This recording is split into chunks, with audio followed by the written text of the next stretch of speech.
With 9 days until Election Day, former President Trump has stepped up his attacks on the Biden-Harris administration's record on illegal immigration and pledged that if elected, he'll conduct the largest deportation in American history. There are more than 11 million undocumented immigrants living in the United States, about 3% of the population. Nearly 80% of them have lived in the country for a decade or more. How realistic is this mass deportation campaign promise? What would be the human and financial cost? We took these questions to one of the people Donald Trump has said would join him if he wins a second term, Tom Homan, who led immigration enforcement during the first Trump administration when thousands of migrant children were separated from their parents at the border. The story will continue in a moment. I hear a lot of people say, the talk of a mass deportation is racist, it's threatening to the immigrant community. It's not threatening to the immigrant community. It should be threatening to the illegal immigrant community. But on the heels of historic illegal immigration crisis, that has to be done. How you doing? At the Republican National Convention this summer, Tom Homan was the proud pitchman of mass deportation. I got a message to the millions of illegal aliens that Joe Biden's releasing our country. You better start packing now. Over 3 decades, he worked his way up from border patrolman to acting director of Immigration and Customs Enforcement, the agency known as ICE, during the first year and a half of the Trump administration. This election cycle, former President Trump has mentioned mass deportation at nearly every rally. We will begin the largest deportation operation in the history of our country because we have no choice. What would the largest deportation in American history look like to you? Well, let me tell you what's not going to be first. It's not going to be a mass sweep of neighborhoods. It's not going to be building concentration camps. I've read it all. It's ridiculous. But if mass deportation is not going to be, as you said, massive sweeps and concentration camps, There'll be concentrated, what is it? There'll be targeted arrest. We'll know who we're going to arrest, where we're most likely to find them based on numerous investigative processes. Here's our message. Former President Trump's running mate J.D. Vance said it would be reasonable to deport 1 million people a year. Trump's top immigration advisor, Stephen Miller, told a conservative audience that deportees would be removed from the country in a massive military air operation. So you grab illegal immigrants and then you move them to the staging grounds, and that's where the planes are waiting for federal law enforcement to then move those illegals home. You deputize the National Guard to carry out immigration enforcement. Stephen Miller said that this will involve large-scale raids. I don't use the term raids, but you're probably talking about worksite enforcement operations, which this administration pretty much stopped.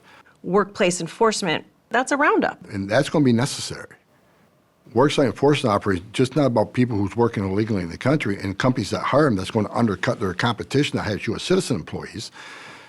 It's where we find a lot of trafficking cases, women and children who are forced into forced labor to pay off their smuggling fees.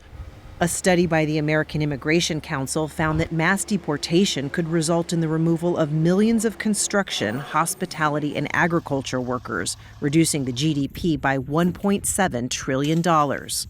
Can you just limit it to criminals and national security threat, though? If I'm in charge of this, my priorities are public safety threats and national security threats first.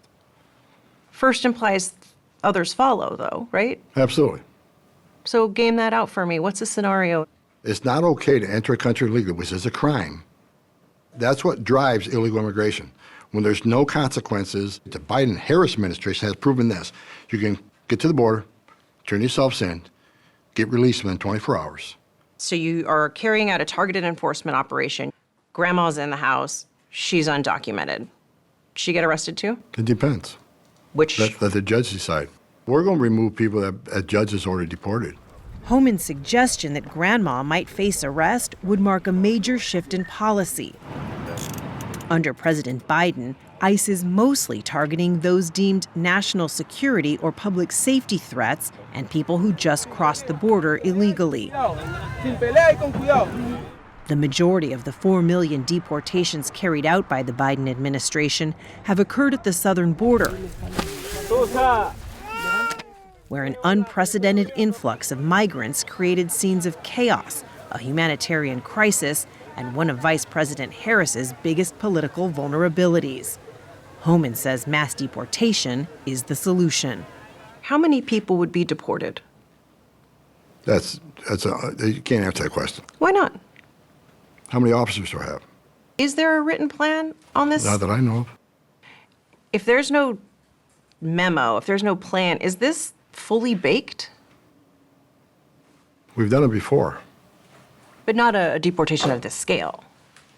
ICE is very good at these operations. This is what they do. To see what they do, we went to Silver Spring, Maryland, a suburb of Washington, D.C., where earlier this month, ICE agents gathered in a parking lot before dawn. It's what ICE does every day and has been doing for many years. All right, good morning, everyone. Their task this morning, locate and arrest undocumented immigrants with criminal histories, including assault, robbery, drug and gun convictions. This morning, our target is going to be Identified by ICE as a threat to public safety. Hey, let's roll. Matt Elliston, director of ICE's Baltimore field office, told us the goal was to catch the first target by surprise. You've been watching him.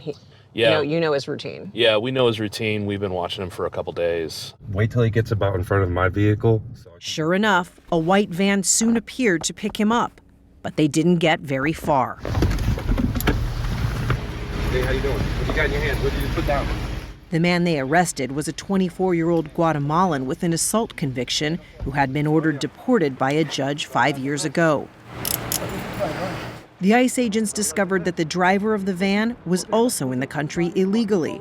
They told us he'd been deported once before.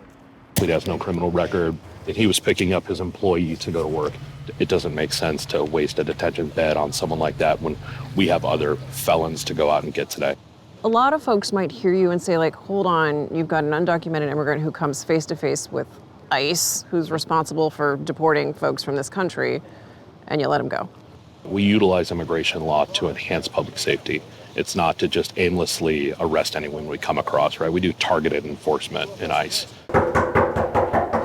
It took a team of more than a dozen officers 7 hours to arrest 6 people, and that doesn't include the many hours spent searching for them. Oh, my God.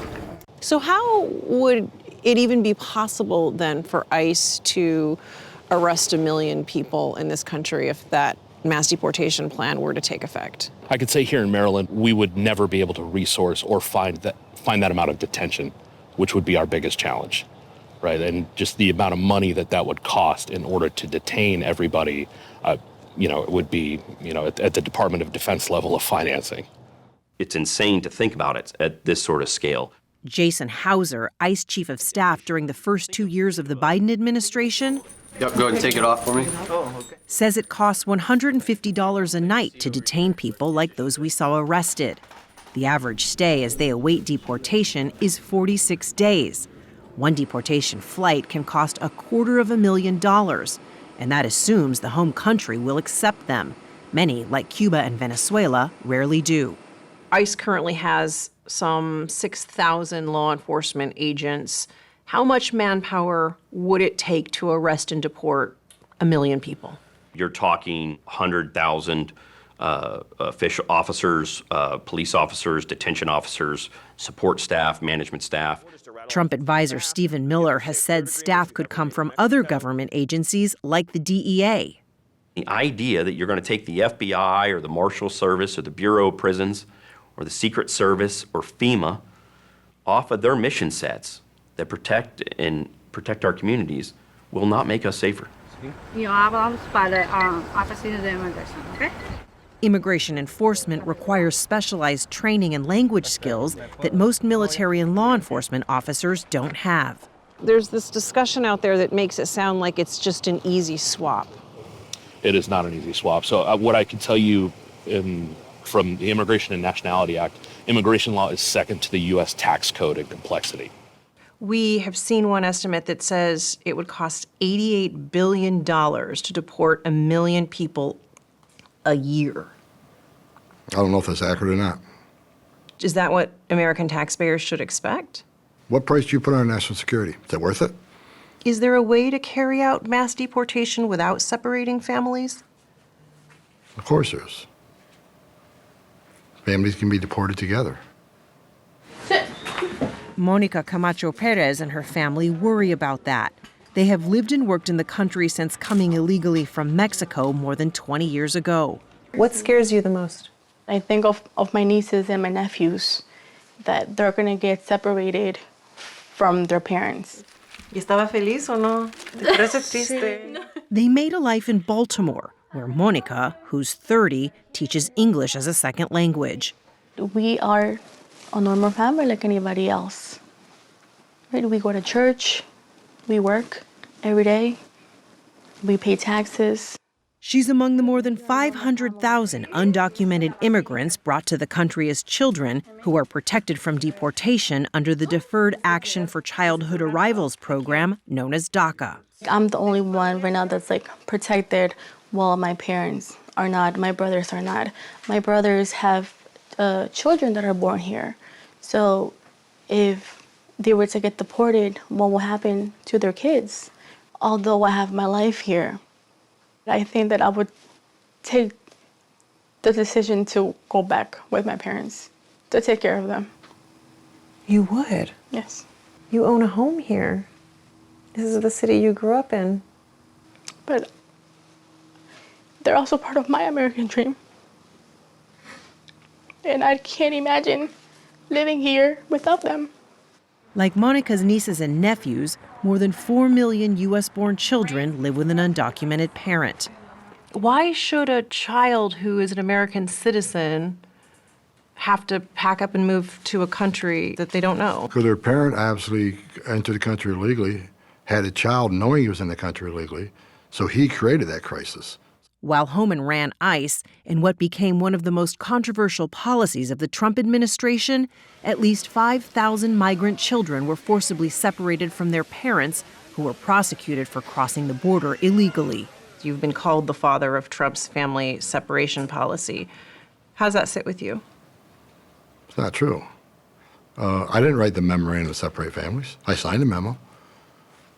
Why did I sign the memo? I was hoping to save lives.